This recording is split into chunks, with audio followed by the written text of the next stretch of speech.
Hi guys, welcome back to my channel. As you can see from today's thumbnail and title, I'm doing a Q&A video and it is about things that you want to ask a cabin crew. So a few days back, I've posted a picture on my Instagram story asking my fellow followers to ask me a few questions that they want to know about cabin crew's life. So before I answer them, please subscribe to my channel and give this video a thumbs up, and also please turn on your notification bell if you want to get notified when I post my next video.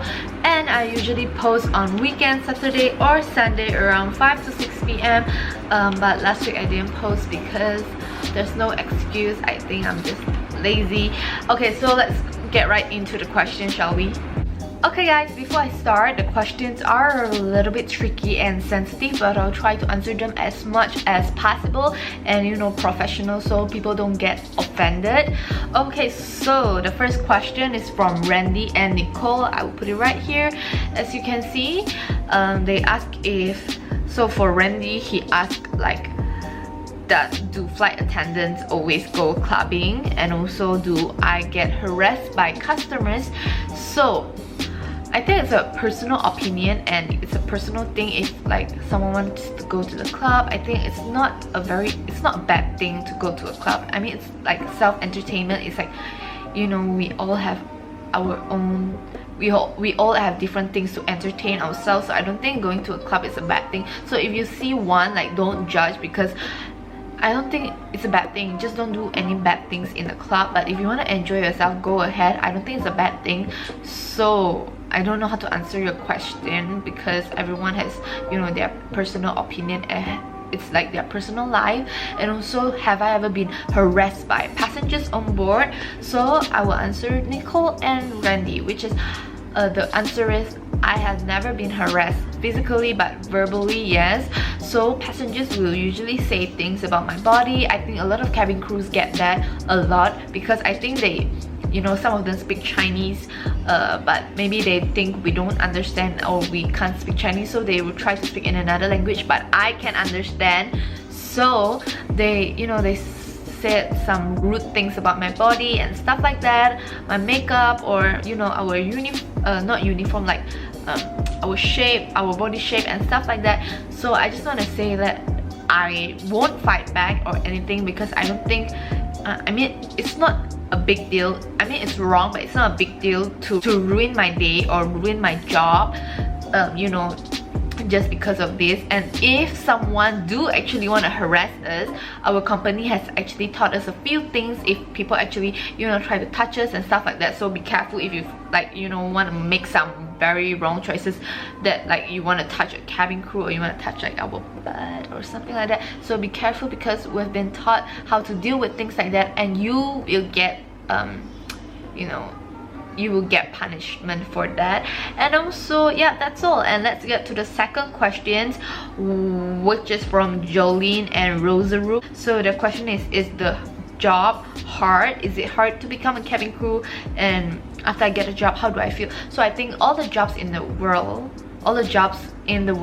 are hard. Like, there's no easy job in the world. So for my job, obviously it's hard. I mean, in the beginning or always, every day, but there are also happy days. I actually enjoy doing it, but obviously dealing with customer service type of job, you will definitely get a lot of stuff happening in your life, bad things, sometimes good also. So obviously it's hard, and also it's very challenging, because you will have to wake up probably today in daytime, and the next day you have to wake up at nighttime, because the schedule is always different, and it's very weird. So you have to deal with this. So the first one is time, second is customer, passenger. You have to deal with them. You can't fight, you can't scold them or anything. You have to put on a smile. So I think this is also very hard, especially if you're doing customer service. You know what I'm talking about. So I think the answer to your question is yes, it's hard. I mean, every job is hard. So but I do like my job. So yeah, let's get on to the third question. So the fourth question is from Aaron Lu. What's the question? Anyone that has sinus problem can't apply, is it? Okay, so if you have like sinus problem like me, my eyes are like 350 degree and 250 degree, so it's kind of like, you know, bad but not too bad. I also have sinus problem and I can also join, because as long as you can wear contact lens, just like as long as you can wear contact lens, you can join the company, because you can't, you know, wear glasses while working. So as long as you can, you know, how to wear it and it's comfortable for you and you can work while wearing the contact lens, it's okay. You can work with the contact lens, you can join the company. Okay, so let's get on to the next question, which is the 5th question from Chu Yuan. Your name sounds like Chu Yuan, you know, Chu Yuan, Chu Yuan. Okay, how many years old you start to become a cabin crew? So I started at 2019 June last year, because that was when I started flying my first solo. So yeah, June 2019, when I was 19 years old. Okay, so yeah, actually when you're 18 you can already go apply that, but I was late. So okay, next question from Dong Yays and Sam Lai is one of my senior cabin crew. So they asked if we get to stay over when we land at the destination, and do we have layovers often? Do we you know, often have layovers? So the answer to your question is there's 2 different parts in AirAsia. One is AirAsia and one is AirAsia X. For the AirAsia X, it's like longer hauls for longer flights, and AirAsia is like shorter, which is like around 4 hours, below 4 hours flights. So I'm doing the below 4 hours flight, so I don't really get layovers, especially when I'm based in KK, my hometown. I chose to stay here because I like to stay at my hometown, because there's Sangyupmi. Okay, let's continue to answering your question. Sorry. So I don't usually get layovers, and if I'm based in KK, there's 0 layovers. We don't get to, you know, stay in any destinations where when we land, usually we go and we come back straight away. So no, we don't have any layovers. If you're, you know, working in base, like home base, hubs, like smaller hubs, and if you're working for AirAsia but not AirAsia X, but actually you can apply for AirAsia X after you have worked for AirAsia for like 2 years. You can actually apply if you want to do like longer hauls and like do some layovers flight and stuff like that. Definitely you can go and apply. You need to do another interview, but for me, I just want to stay at my home base, and I don't really like doing layovers because I like to stay with my dog. Okay, so next question from Brendali. Are scars and peeling finger skin and moles acceptable? Scars. Okay, so where's your scar exactly? Is it like on your face? Like, you should go and watch my video, the previous one, which the one I'm talking about, like the cabin crew interview. So if your scars are visible on like where it can be seen while you're wearing a uniform, if it's very big and you cannot conceal it with a concealer or foundation, they will actually, if it can be seen, it's actually very hard to pass the interview, because they will have to look at your hands, your neck, your face and stuff like that. So I think scars, it depends, really it depends. It depends on how big the scar is, and is it visible on when you're wearing your uniform, you know, and also peeling finger skin.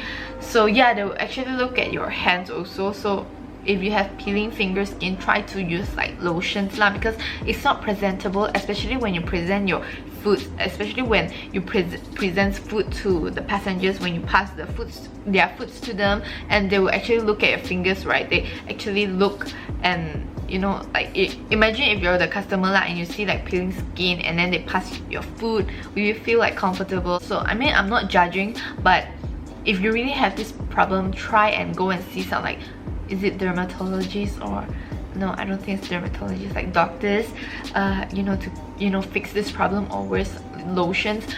This is a very hard question for me to answer. So I hope I helped by answering that. And also malls. Okay, so how big is your malls exactly? I have malls too. Can you see? I have like a few malls. As long as it's not very big too, you know. I really don't know how to answer this question. Like, it's very hard. Like, it depends. Really, it depends. This question is, it depends. So you just go and try. Just go and try the interview, and if you don't pass, try to ask them what's the problem. They will actually tell you what's the problem, so you can you know, fix it for the next interview. Okay, next question. Next question is from Zari Kencho. Zari Kencho, what was your most scariest flying experience? So my most scariest flying experience is not the turbulence. At first it was the turbulence. I got, you know, I would freak out a little bit, but after I got used to it, it's actually fun, and you know, it's actually nice because I get to sit down. And this, okay, so I'm just gonna answer lah. The scariest experience I got was when this passenger, she felt very sick, and you know, she's not feeling good, and she can't breathe and stuff like that. And we were freaking out, but we were trying to fix the problem professionally. We were trying to help her. We were trying to give her the suitable medicine for her. Luckily, she got better. She, you know, it's very scary, but you know, when someone gets sick, right? And then you don't know if you want to do CPR or stuff like that, and you scared later they faint and then you have to do CPR. It's very scary, okay? Even though we are trained professionally, but we will never want these things to happen to any passengers or even our own staff or, you know, cabin crew. So that was like one of the scariest experience, but we are trained professionally, so if things like that really happen, please let us handle. We will try to do our best, okay? Okay, so next question. Makala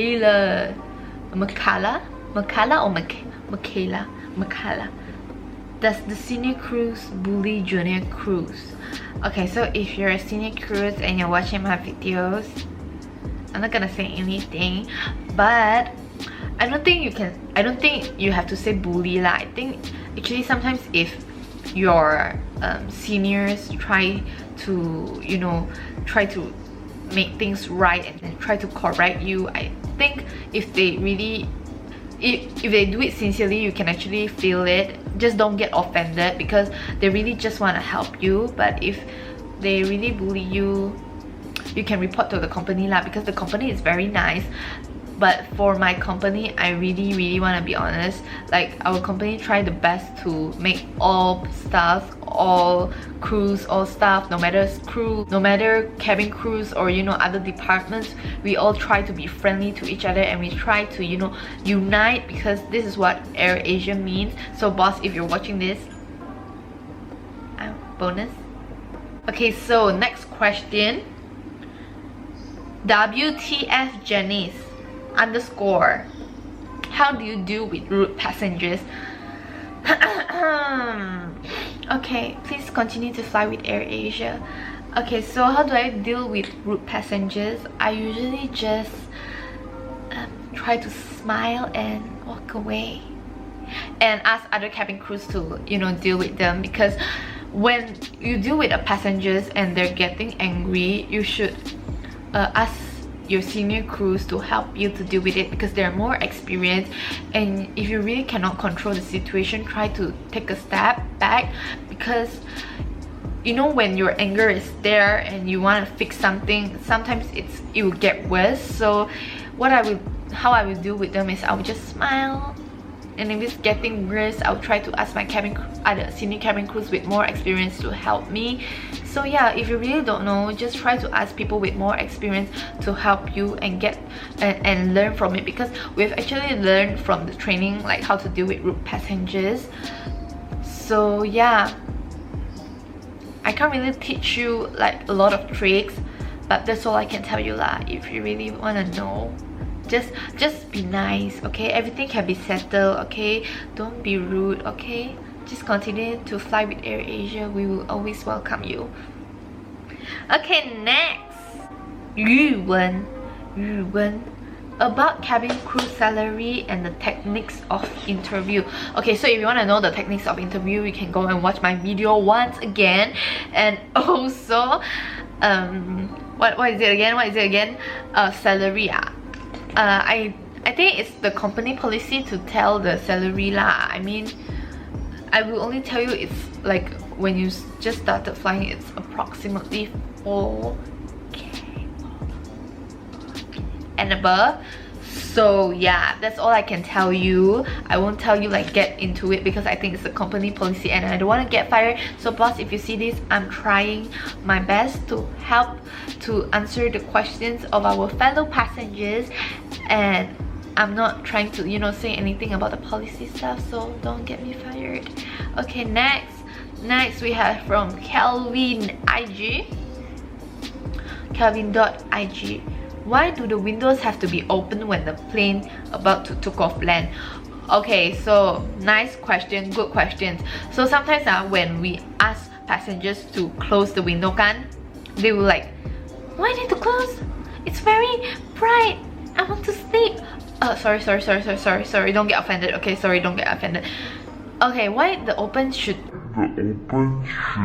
have to be open during like this very important moments, which is when we take off and landing. Why is it have to be open? Because if there's like any fire or any like things happening outside of the airplane, the exterior of the airplane, you can see and you can actually try to tell us and warn us immediately. So if you close the window and then you can't see, what if the wing is like burning? How you can't see, and then we can't see, we at the back, we at the front, we can see a little bit lah, but you know, maybe you guys can see more ma, because you guys in the middle. So if you really see the fire, you can warn us immediately and shout and something like that. So please keep the window open and don't make it hard for us, because we really just want to save your life. Okay, we don't want to make things hard. And also beside this window thing lah, why we ask you to turn off your phone because you know the pilots, captains, they have to communicate with the ground person, you know, what do you call it, the flight tower, something like that. They have to communicate so if your phone is on and then suddenly it disturb the line, the connection, the between this, how if the flight operators can't get the you know, the information that they need, and then so how? Just listen to us just for a few minutes only. Just open your window and your phone and off your phone for a few minutes. That's all we ask from you guys. Okay, don't let us repeat. We really try our best to save your life and try to make everything as comfortable as we can. Okay, let's get on to the next question. Don't get offended, don't get offended. I'm just trying to solve your questions so you can sleep at night better. Okay, next question is from Dong Yace. Ever plan to join full service airline? Okay, so what's the difference between these two types of services? Is the difference the beza between these two is the full service airline, they will serve you like first class, business class, you know. They will serve you like when they serve you a dish, right, they will tell you this is how it goes lah. They will tell you like, okay, this is a mushroom sauce beef steak, comes with a red wine, a 1997 red wine, and this wine tastes a little bit, I don't know how wine tastes a little bit sweet, but also a little bit with like spice. I really don't know how wine tastes I really don't know. Okay, so I'm just trying to, you know, but from us, we just ask you, do you want nasi lemak, chicken rice, or teriyaki chicken, or water? That's the difference between this. You understand or not? You understand or not? Okay, and full service airline, they will actually call you by your names, your surnames. For example, like us, right, we don't actually memorize or, you know, memorize everyone's name, but for the full service airline, they will try to memorize the first class and business class passengers' name. They will call you by your surname, like Mr. Anthony, do you want to have wine or beer, or you know, stuff like that. But for us, we don't really remember. We will try our best, but we really don't, because we have a lot of flights in one day, as we are what do you call it, our airline is low cost airline, which is affordable and everyone can fly our mottos. So yeah, we don't really, everyone can fly. We're dealing with everyone as I'm talking about, so we can't really memorize everyone's name. So that is the beza lah and the difference. Okay, get it?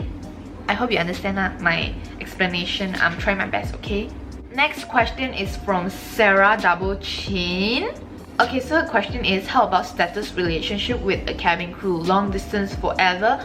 Okay, so for me, right, for example, if I'm working in hubs, my hometown, smaller hubs, I get to come home every day, so I don't think it's a big problem. But if you want to do airlines or Air Asia, if you plan to like work in Air Asia X or other airlines which do layovers, it's kind of hard because the time difference, and also you have to stay over in a country or some place overnight there, do layovers there for a few nights, so you probably can't see each other for a few days. And the time difference lah, like for example, sometimes we work at night so we come home in the morning, and then we have to sleep in the morning and wake up at night. So basically, if your partner works in the morning, you can't see each other lah, and then when he comes home at night, you go to work. So that is the problem which you have to deal with. So yeah, it's kind of hard, and sometimes especially when we work, you know, in the sky, we don't have line, we can't really text or do anything. So yeah, I think it's kind of like a problem. But if your relationship is strong, you can okay, you can do it, you can go through it. And also the last question from Bulu, like it sounds so wrong lah, okay, Bulu, okay, blue. Is there any maximum body weight for a cabin crew? There's no maximum body weight for a cabin crew lah, but it has to be balanced. Like for example, like your BMI, it has to be balanced. Try not to go over or lower. You can be lower also lah, but don't like, yeah, just be balanced lah, okay? You can, if you're a little bit chubby, you still can, just don't go over, okay? Okay, so that's all. That's all the questions that I can answer. And yeah, boss, if you're watching this, I'm not spilling any teas, policies from the company. And also, if your passengers don't get offended, and also if you're the person asking me these questions, don't get offended. I'm trying my best, and have a nice day. Oh, before I end this video, thank you for watching until the end, and thank you for sending me the questions. And go follow my Instagram if you wanna, you know, ask me some other questions. And also, don't forget to subscribe, give this a thumbs up, and turn on the notification bell. And I will see you on my next video. And that's all. God bless, take care, be safe, stay home, and yeah, God bless again. Bye. Thank you.